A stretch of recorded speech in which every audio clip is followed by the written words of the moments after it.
Welcome, guys. We've had the Miami Grand Prix, and now it's that time where I go through and rate each and every one of the drivers and see how they got on over the whole weekend. It's a sprint one, so it's slightly more difficult than usual. Let's get to it. And as ever, we always start with the race winner, and this time it is Kimi Antonelli with a fantastic drive in his Mercedes. 3 consecutive pole positions, 3 wins, conversion rate, history, name in the book. He's done an absolutely brilliant job, has Kimi Antonelli. This race was one of them where it's like world championship material, sort of statement-making races for me.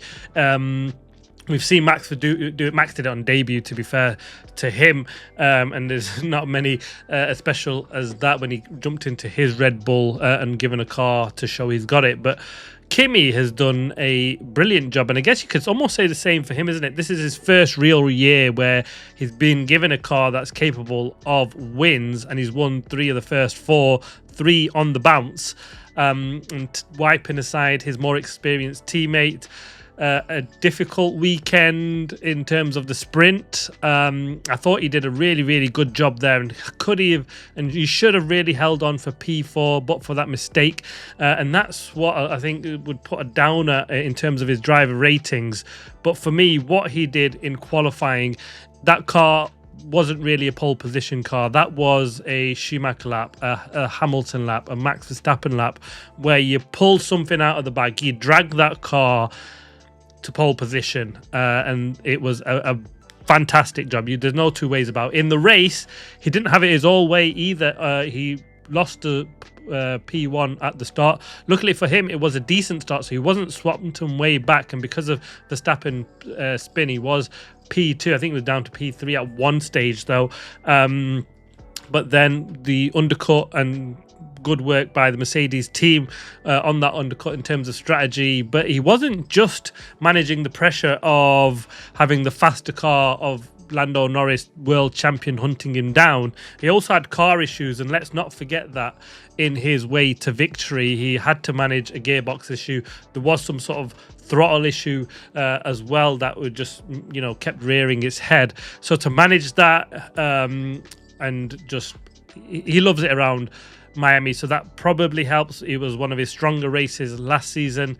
Is he championship material, and he's going to be, world championship contender? Who knows? That's the fact of it, really, isn't it? And we can't get too giddy, because look what happened to Oscar Piastri when he got to them races where he really struggled last year. He struggled again in the championship year. And so far we've been to races where Kimi Antonelli did really well last year. It's where he really struggled last year that we're going to see what he's made of and the improvements really in his driving, and see if he can go on, kick on from there. I always give the driver a 10 out of 10 this time, but the sprint qualifying was so bad, but it just feels really harsh not to give him a 10. And because it feels so harsh to give him a 10 because of how good his was, and it should probably be a 9. I'm quite debating a 9.5, but I'm going to give him a 10 because it was brilliant. Second place man, Lando Norris, and what a weekend from him. The world champion bounces back. The McLaren team bounces back. They've had an awful start to the season. They've come in with upgrades, and as ever, and what do McLaren do? They jump to the front, and it's Lando Norris that led the way for them in the team. Oscar Piastri didn't quite have it on Lando Norris, which shows what a good job Norris did, because he really put his teammate in the shade. A fantastic sprint weekend. It was probably the perfect Saturday for him. Led the sprint race from start to finish, and it started really on the Friday, I suppose, with that sprint qualifying pole position. Came out of nowhere in my eyes, because the way his Q1 and Q2 went in sprint didn't look like they would be on pole position, and he snatched it. And it was then, can he hold on to that in the sprint race? But boy, did he would never looked under threat at any stage, and it was led a McLaren 1-2 for the sprint race.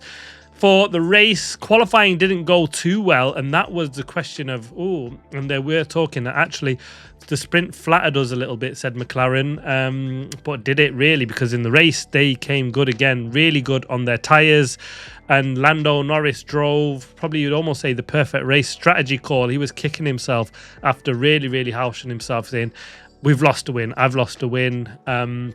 Strategy calls, they happen. I think the problem is here, and I said in the race review, it was everybody was looking at the weather radar, and that sort of threw everybody, and there was a spanner in the mix in terms of strategy. And it was, do you go long potentially for this rain, or do you pit and just do the optimal strategy? Mercedes made the right call. McLaren just didn't, did they? And it was only just because it was on the outlap that Antonelli passed Norris for the crucial pass. And Norris just didn't quite have enough in his car, although it looked like the faster of the two. I think had Norris been ahead of Antonelli, I think he would have taken the win. But Antonelli drove a brilliant race, defended well when he needed to, but Norris can't be too disappointed. And this is another one. It's a tough one. He's almost maximised everything, Lando Norris. So I'm going to give him a 10. And it's questioned because his weekend, was it better than Antonelli's? Considering he's finished behind him, but I think when you consider both the sprint and the race, he probably maximised everything that he had. So I think that's why it's a deserved 10 for Lando Norris. Third place man, Oscar Piastri, and what a last lap finish for him. He was hunting down Charles Leclerc, got that crucial pass into P3, and his race was actually, I think, is kind of underrated a little bit. He started in P7 from qualifying, not a great qualifying. He was probably a couple of tenths of Lando Norris all weekend, and I think that's what's shown in the result in the end, really. Him, a bit like Russell, has always said he doesn't like the low grip circuits, and where he's always struggled to Norris, and it's shown again this weekend. That's something that he still needs to get up and improve upon. Sprint wasn't setting the world alight. P3 in sprint quali, followed his teammate home with a P2 in the sprint.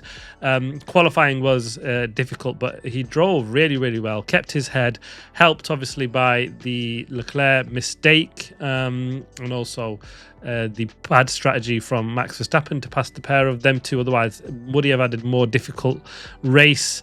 But I think he did a really solid job to finish from P7 and finish on the podium, because he had cars ahead of him that were probably just faster than him in that McLaren this weekend. So I think he's done a really solid job. He can be happy with his weekend, although he needs to find some pace. An 8 out of 10 for me. Fourth place man, George Russell, and penny for his thoughts this weekend. He's been absolutely hammered by his teammate all weekend. Started in sprint, qualified in P6 for the sprint, finished in P4 there, qualified P5 for the race, finished P4 in the end, obviously thanks to the Verstappen pit and the Charles Leclerc mistake. Otherwise, he was comfortably P6. It looked like in the race, to be honest, in the end. And so he could probably be even happy that he just made up 2 positions for P4, and he didn't lose a whole heap of ground, because it looked like it'd be much worse for him this weekend. Unusually off the pace. He came out and was surprisingly just said, I really struggle around low grip circuits where it's 4-wheel drifting. I just can't seem to get the pace out of the car. And it's surprising you say that so early in the championship, where you're just giving that key bit of information away to your title contenders, giving him, when you go to them low grip surface, that mental edge over him. And so that was a little bit surprising, a little bit downcast, but overall, you've got to say a very poor weekend, because his teammate went on and won the race. And George, all that hype of him being a championship winner this season, it's looked like his teammate is stealing the limelight from him at the moment. He's got a lot of work to do. Canada, he normally goes well on. He was dominant there last time out. So a big weekend coming up from there. But here, Really poor weekend from him, giving him a 5 out of 10. Fifth place man, Max Verstappen, and I've got to say his race is kind of a little bit disappointing. He got driver of the day. I'm surprised at that a little bit because it was his mistake into turn one, lap one, that put him all the way down. I think it was P16 at one point, but a brilliant recovery, as ever, a brilliant Max Verstappen drive, doing all the overtakes as usual, but he was clearly racing slower cars. That Red Bull has really turned a corner this weekend, especially in the hands of Max Verstappen, as always. That mega rear wing helped him massively get past a number of cars and also defending as well. But he qualified in P2 and it looked like had he kept it on track in lap one, I think a podium was definitely on the cards. Did he go for the risky strategy with the pits under the safety car because he was out of position? Most probably. I don't think he would have pitted had he been higher up the grid. So I kind of understand that from where he was at the time in that race. But overall, I think you've got to be disappointed if you're Max Verstappen because that car looked miles better than we've seen all season. His sprint weekend wasn't fantastic. Qualified in P5, finished in P5 in the end. But his race was one of them where it really is one of them what could have been. So I'm a tad disappointed with Max's weekend overall because that car looks good. And thankfully, we'll see Max Verstappen back in the hunt. Never write him out of this championship battle.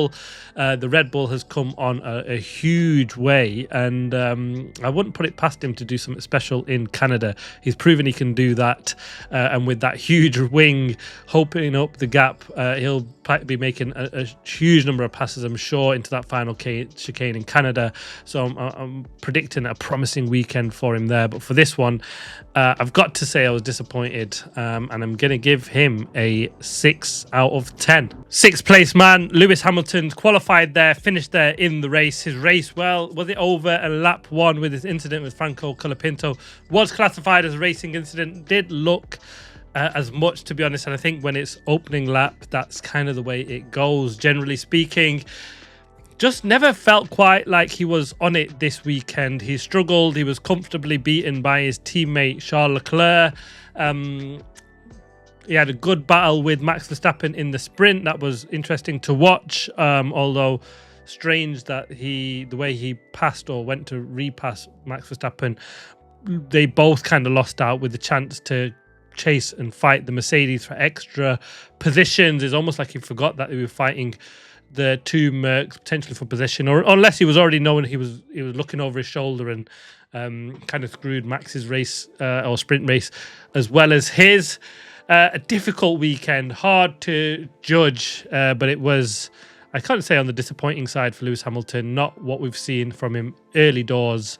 I've given him a 5 out of 10. Seventh place finisher, Franco Colapinto, a really good race weekend from him. Obviously, he was promoted that extra position because of Charles Leclerc's penalty. He qualified 8th, finished the race 8th, but obviously got 7th in the end. A much better sprint as well, qualified 8th and finished 10th. I think the sprint was probably a little bit disappointing, but he's been really on it this weekend. Out-qualified his teammate, and he's been on par with his teammate for the first time all season. Really what he needed, and he needs to keep this up now.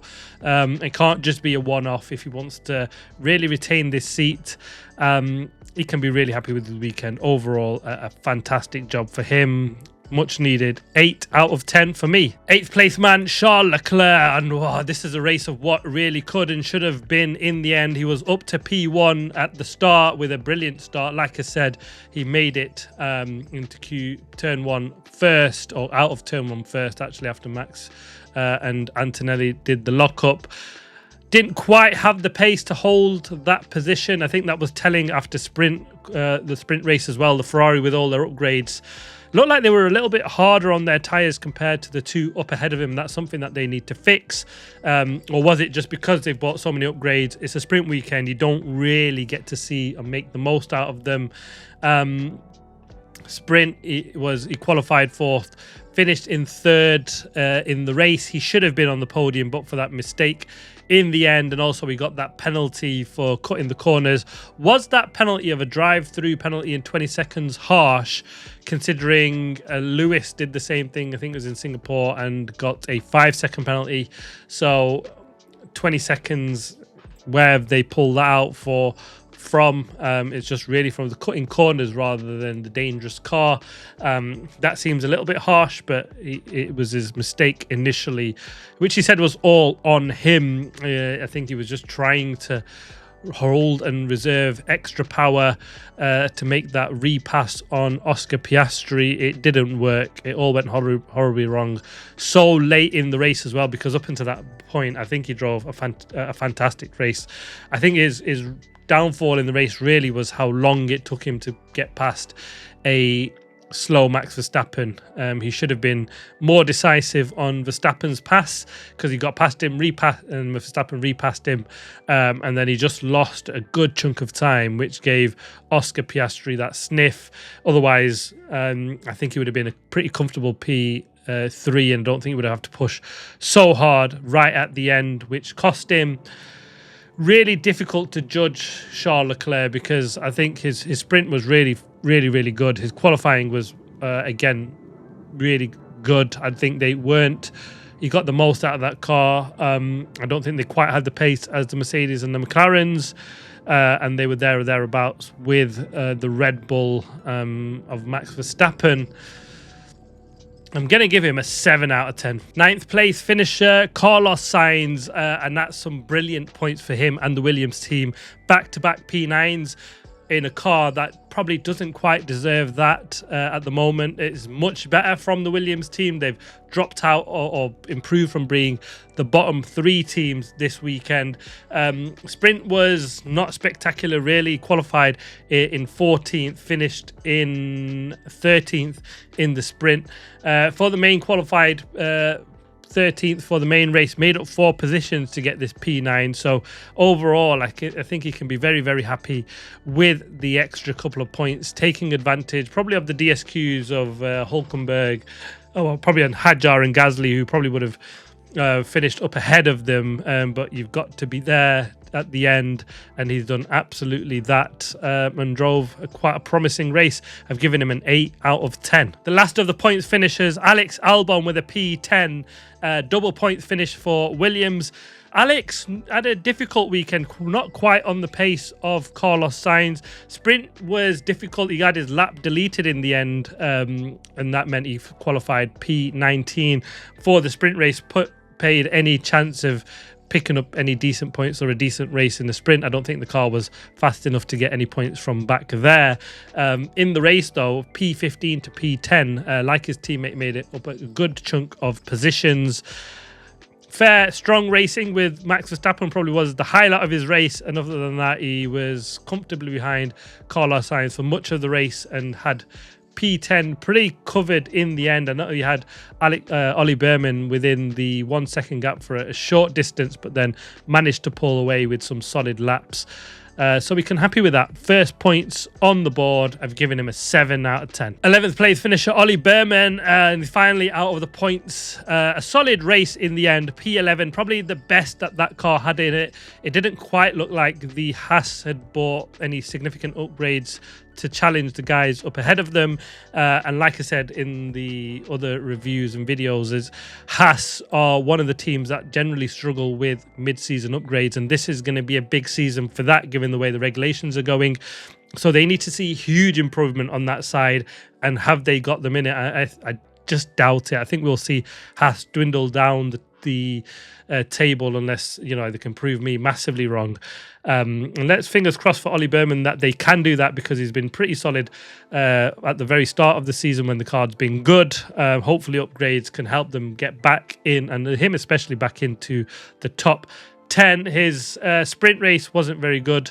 Qualified 13th, finished 12th in that, and for the main race qualified 12th, finished 11th. His teammate Ocon he's beat him again as Behrman, so I guess that's who your barometer is, but he's had comfortably beaten the beating of Ocon most weekends, and he really just needs the teams to bring him a car that can give him the platform to fight for points. None this weekend. A difficult weekend, I'd say. Hard to judge because is it down to him or the car, but I'm giving him a 6 out of 10. 12th place finisher Gabby Bortoletto, and it's been a tough weekend for him and the Audi outfit. The car seems decent when it can run, but it's a little bit fragile. His sprint, he qualified 11th, but he was disqualified from that due to a engine infringement. They couldn't quite understand what the problem was with that, and so then he didn't really get running in the qualifying for the main race. He qualified 21st, but a decent recovery, 9 places made to P12, and that's an awful lot to ask for a car that's not going to be mega fast for them to come and try and pick up some points. So when the car allowed him, I think he did a very, very solid job. So to finish outside the points in a fragile car, Ollie Bortoletto, I think, has done a very good job, I'd got to say. I'm giving him a 7 out of 10. 13th place finisher Esteban Ocon, and no points for the Hasfit outfit overall. A better weekend in some ways because he was closer to Ollie Berman than we've seen for the first 3 races. Sprint race, he actually finished ahead of Ollie despite qualifying in 17th place. So a solid job in sprint, but in the main race he was 14th, running closer to Ollie in the race, but then dropped back in the end to P13. So I'll be disappointed with the way his race has gone. Another tough weekend when you look at the racing overall, you've got to say. Hard to judge him. Is it better than what we've seen before? But is clearly not as good as his teammate. I'm giving him a 5 out of 10. 14th place finisher Arvid Lindblad, and this one is a tough weekend for him and the Racing Bulls, but the Racing Bulls upgrades just seem like they didn't work this weekend. Arvid qualified badly for the sprint and then didn't start it, so was kind of on the back foot really there because he didn't really know where to take his car for the main race and what upgrades to do, like everybody else would have done and learned from the sprint. So I think it puts him on the back foot even more considering he's a rookie. Qualified 16th, finished 14th. Not a great race, didn't really do anything spectacular, but got to the finish line.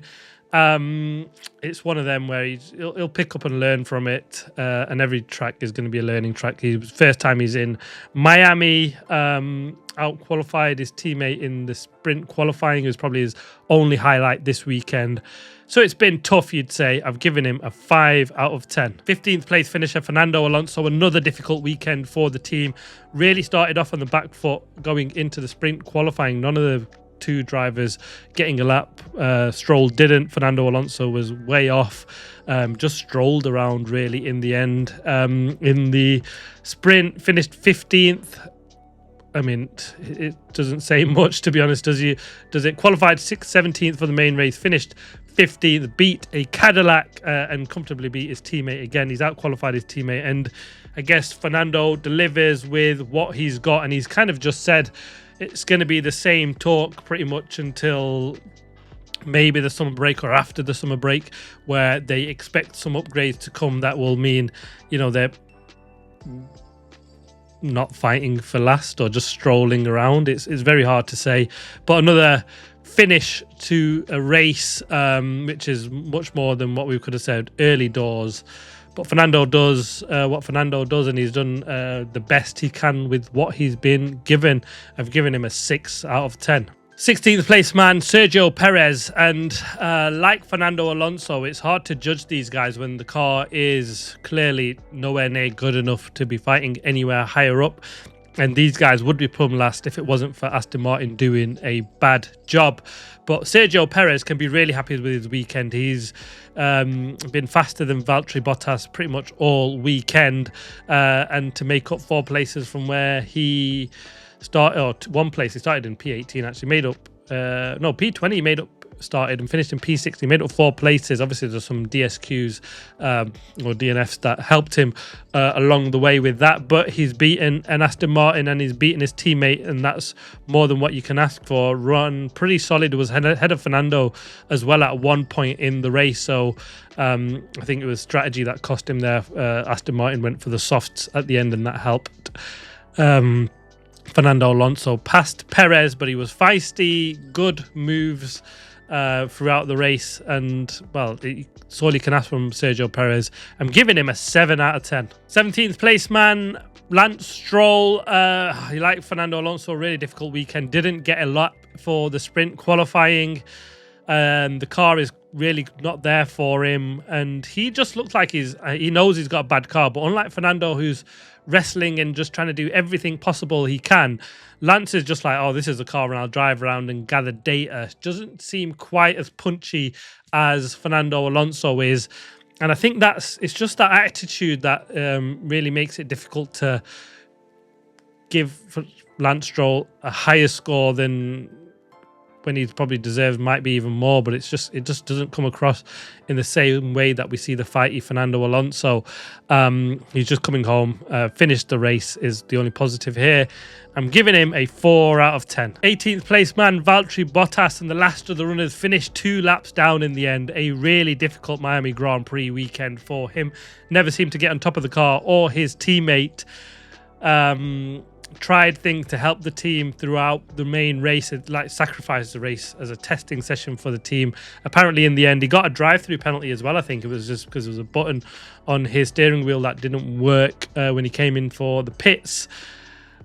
Yeah, a really bad one for him. I'm giving him a 3 out of 10. On to the DNFs. We'll start with the first, Nico Hülkenberg. A difficult weekend for him. His sprint qualifying went well, got himself into P12, but then sadly wasn't able to start that race because of a brake fire. And then again, another reliability issue in the main race. Didn't get off to the best start, got contact in lap 1 with Carlos Sainz, pitted and then was way down, and then under the safety car had to retire because of a technical issue. 2 races, 2 DNFs and not DNSs. It's really hard to judge what Nico Hülkenberg can do apart from just going off his qualifying, which was a P12 in the sprint and a P10 in the qualifying, so top 10 start, which was pretty solid from him.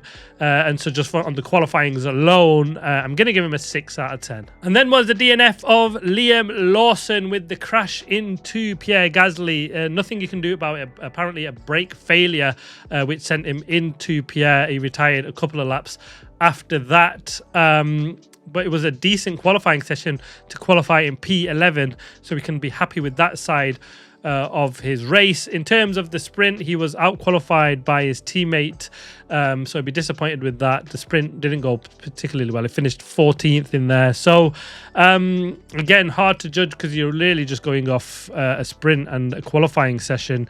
His qualifying for the main race was good, but his sprint wasn't great at all.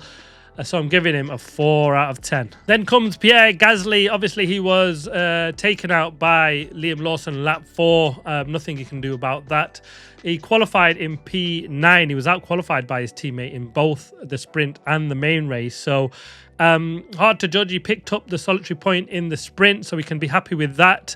But otherwise, he probably is a little bit disappointed with how his weekend has gone. It's the first time where he's been beaten comfortably on pace in qualifying by his teammate, and that's who we can really judge him against.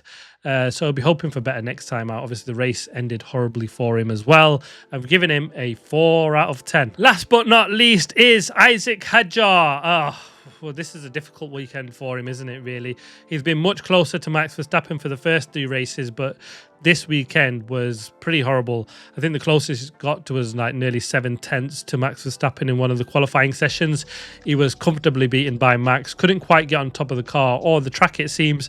A mistake, a pretty rookie mistake in the race, which led to the safety car, turned in too early, clipped the wall, and then we've seen, he just met the barrier after that. He was furious with himself. He'll bounce back, though. He's done it before. He shows when it's, things get tough. Isaac Hadjar can step up. He is that kind of driver, so expecting him to do the same, but it's really horrible to give him such a low rating because I rate Isaac really, really well. But one of his poorer weekends, I've given him a 2 out of 10. And that is the driver ratings for this weekend. Looking forward to Canada next time out. We do have a few weeks to go, so watch out for some more videos coming to keep you entertained before Canada. But thanks for watching. Please like, subscribe, comment. As always, see you on the next one.